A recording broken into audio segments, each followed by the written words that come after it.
কোটি কোটি মানুষকে স্বস্তি দিল বিএসএনএল। 249 টাকায় 1.5 মাসের জন্য পাবেন আনলিমিটেড মোবাইল রিচার্জ নিয়ে স্বস্তির খবর শোনালো বিএসএনএল। সম্প্রতি 249 টাকার একটি নতুন রিচার্জ প্ল্যান এনেছে কোম্পানি। জিও, এয়ারটেল, ভিআই এর রিচার্জ বাড়ানোর যে সিদ্ধান্ত নিয়েছে তাতে চাপ বাড়ল মধ্যবিত্তের। 3রা এবং 4 জুলাই থেকে অতিরিক্ত খরচ গুনতে হবে গ্রাহকদের।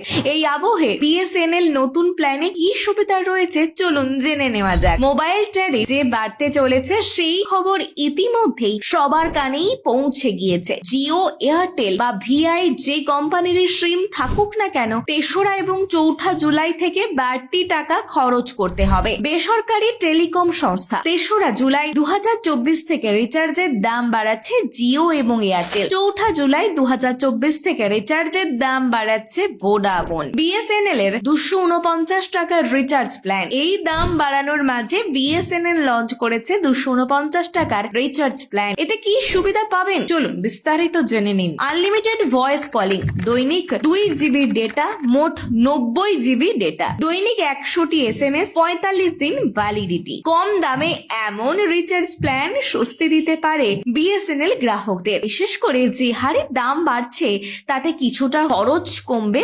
মধ্যবিত্ত গ্রাহকদের। বিএসএনএল এর এই প্ল্যানের সঙ্গে যদি জিও বা এয়ারটেল এর প্ল্যানের তুলনা করেন তাহলে 45 দিন ভ্যালিডিটির কোনো প্ল্যান নেই দুই বেসরকারি টেলিকম অপারেটর পোর্টফোলিওতে। 28 দিন, 30 দিন, 56 দিন, 84 দিন এবং 90 দিনের প্ল্যান রয়েছে জিও এবং এয়ারটেলে। এয়ারটেলের যে 249 টাকার রিচার্জ রয়েছে তার ভ্যালিডিটি 28 দিন এবং দৈনিক 1 জিবি ডেটা পাওয়া যায়। অন্যদিকে বিএসএনএল প্ল্যানে রয়েছে 45 দিন ভ্যালিডিটি এবং দৈনিক 2 জিবি করে ডেটা। ভ্যালিডিটির পাশাপাশি বিএসএনএল এর প্ল্যানে দ্বিগুণ ডেটাও রয়েছে। ভিডিওটি ভালো লাগলে অবশ্যই লাইক, কমেন্ট, শেয়ার করে আপডেট বাংলা পেজটি ফলো করুন।